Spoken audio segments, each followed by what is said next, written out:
Memiliki keindahan alam yang eksotis dengan telaga air biru kehijauan dikelilingi pegunungan menjadi salah satu andalan destinasi wisata di Kabupaten Banjar atau tepatnya di Riam Kanan. Jika berkunjung ke sana, jangan lupa mendatangi Desa Paau yang menyuguhkan sungai berbatu, terhampar batu balian nan asri dan alami yang tentunya akan menambah kepuasan dalam berwisata Anda.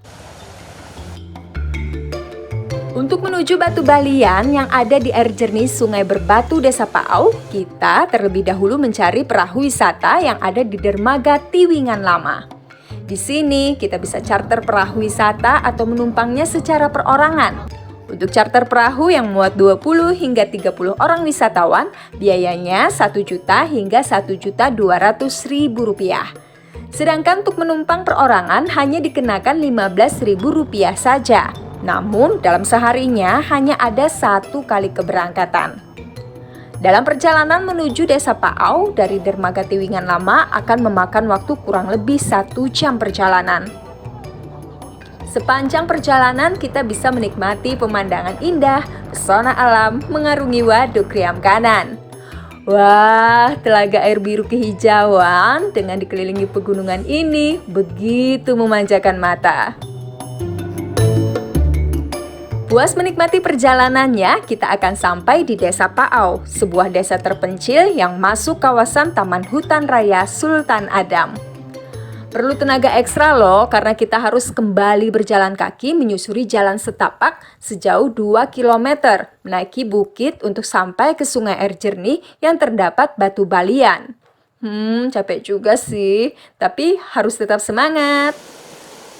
Ternyata di balik keindahan alamnya, desa ini dipercaya menyimpan segudang misteri. Sekretaris Desa Paau, Aspiani Aspawi mengatakan banyak misteri, mitos, dan legenda yang dipercaya di tengah masyarakat setempat. Salah satunya adalah legenda Batu Balian ini. Batu Balian berupa gugusan bebatuan yang berada di tengah aliran Sungai Tuyuk.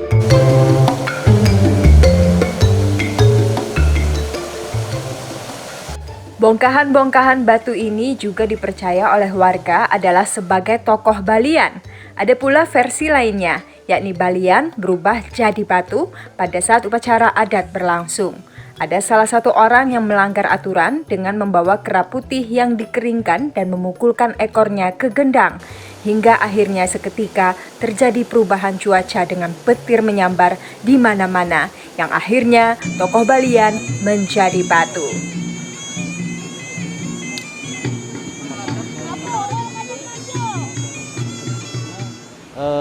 Dipercaya oleh warga adalah jelmaan dari para bebalian, para tokoh Balian yang melaksanakan ritual bebalian. Nah, jadi mungkin ini tergolong legenda lah begitu mungkin, tapi warga mempercayai bahwa batu yang tinggi, yang lonjong tinggi itu adalah tokoh Baliannya, tokoh Balian. Nah, kemudian ada lagi batu yang mirip dengan orang bersimpuh atau menyerupai kursi. Itu warga biasa menyebutnya sebagai petati. Petati itu biasanya diperankan oleh wanita yang perannya adalah sebagai mediator lah. Mediator menyampaikan dari apa yang disampaikan oleh tokoh Balian kepada warga peserta Baliannya. Nah, dahulu kenapa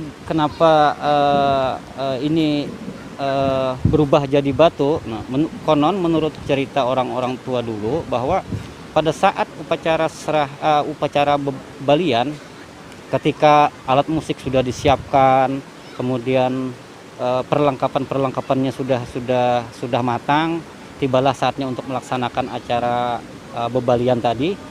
Nah, pada saat acara dimulai dan sudah berlangsung, di sana ada satu orang para pemusik yang memukul gendang. Itu kelihatan ada mencurigakan. Nah, lalu oleh tokoh Balian ditegurlah bahwa apa yang kamu bawa itu tolong ditunjukkan. Nah, akhirnya menunjukkanlah bahwa yang dibawa oleh salah satu peserta pemusik dari Balian tadi adalah ekor kera putih yang sudah dikeringkan. Nah, kita tidak tahu apa latar belakang dan maksud dan tujuannya.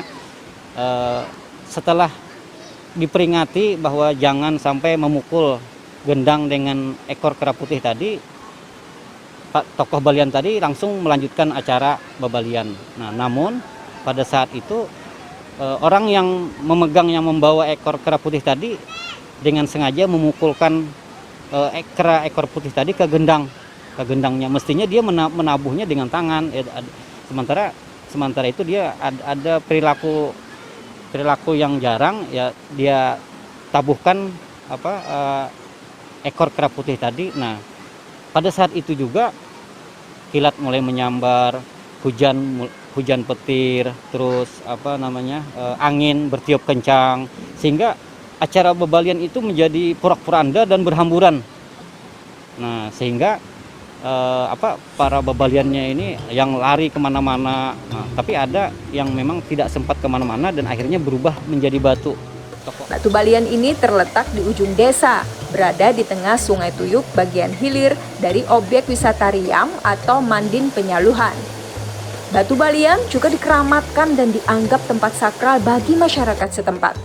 Konon, tempat tersebut dianggap sebagai pintu gerbang menembus dimensi lain. Peristiwa-peristiwa gaib juga acap dialami warga, sehingga ada beberapa pantangan yang tidak boleh dilanggar. Cerita misteri Batu Balian juga dikaitkan ke angkeran gunung di sekitarnya, salah satu puncak pegunungan Meratus di wilayah tersebut.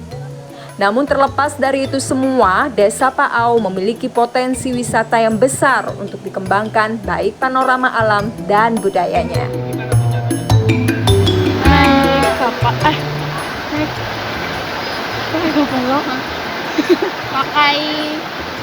Pakai kapal dari pelabuhan menuju ke sini, melewati desa di Riam kanan di Paau, baru ke sini. Perjalanan berapa lama? Hampir 1 jam. Lebih kayaknya. Ini apa? Ini silakan, harapannya apa? Harapannya semoga menjadi lebih baik. Lebih bagus lagi. lebih banyak pengunjung yang datang ke sini. Lagi ya itu aja. Dunia, dimana kita melihat alamnya dan juga bagaimana sungainya, semuanya sangat indah sekali. Apalagi tantangan untuk kesini cukup lumayan baik, sehingga kalau bisa ini bisa jadi suatu kalender tahunan, sehingga ini bisa dikenal bukan saja di nasional, tapi juga bisa di mancanegara nantinya. Sementara itu, banyak harapan dari pengunjung wisata seperti Umi dan Ayu yang meminta agar lokasi wisata ini terus dikembangkan dan terbebas dari sampah baik masyarakat setempat maupun pengunjung. Dari Kabupaten Banjar, Aryadi Sukma melaporkan.